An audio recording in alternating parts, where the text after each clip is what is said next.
সাভার থেকে দূরপাল্লার যানবাহন চলাচলের খবর জানিয়েছেন স্পেশাল করেসপন্ডেন্ট জাহিদুর রহমান। আছি সাভারে ঢাকার চা মহাসড়কের গেন্ডা বাস স্ট্যান্ডে। সকাল 10টায় কারফিউ তুলে নেওয়ার পর থেকেই এখানে চিরচেনায় ফিরেছে সেই সাভারের পুরনো দৃশ্যপট।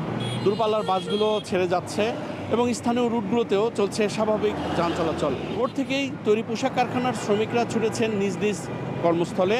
সাভার এবং আশুলিয়ার 1800 তৈরি পোশাক কারখানার 10 লক্ষাধিক শ্রমিকের পদচারণায় ফের কর্মচঞ্চল হয়ে উঠেছে তৈরি পোশাক কারখানাগুলো। এখন জন্ম সনদ দিয়ে খোলো বিকাশ স্টুডেন্ট অ্যাকাউন্ট। নিজের বিকাশ নিজে কর। আমি সাভারের বিভিন্ন জায়গায় ঘুরেছি। সেখানে যারা ক্ষতিগ্রস্ত হয়েছেন তারা ক্ষয়ক্ষতি নিরূপণ করার চেষ্টা করছেন। অন্যদিকে আইনশৃঙ্খলা রক্ষাকারী বাহিনীও বিভিন্ন জায়গায় তল্লাশি চালাচ্ছে, চলছে গ্রেপ্তার অভিযান।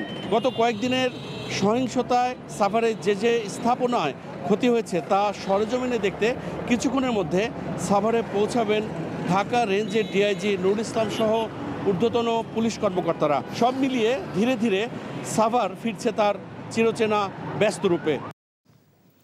এবার টাঙ্গাইল থেকে মহাসড়কের যান চলাচলের খবর জানাচ্ছেন স্টাফ করেসপন্ডেন্ট মোহাম্মদ হোসেন। ঢাকা টাঙ্গাইল বঙ্গবন্ধু সেতু মহাসড়কে ধীরে ধীরে কিন্তু যানবাহন চলাচল স্বাভাবিক হচ্ছে। আমি এই মুহূর্তে দাঁড়িয়ে আছি মহাসড়কের টাঙ্গাইলের আশিকপুর বাইপাস এলাকায়। আমি এখানে সকাল থেকে যেটা লক্ষ্য করেছি যে মহাসড়কে কিন্তু প্রচুর সংখ্যক পণ্যবাহী ট্রাক চলাচল করছে, পাশাপাশি দূরপাল্লার বাসও চলছে এবং ব্যক্তিগত যানবাহনও চলাচল করছে। তবে আমি চালকদের সাথে কথা বলেছি এবং কিছু যাত্রীর সাথেও কথা বলেছি। চালকরা যেমনটি আমাকে জানিয়েছেন যে এই মহাসড়কে কিন্তু হয়তো সময় বাড়ার সাথে সাথে কিন্তু যানবাহনের সংখ্যা আরও বাড়বে। আমি সকালে কথা বলেছি হাইওয়ে পুলিশের সাথে।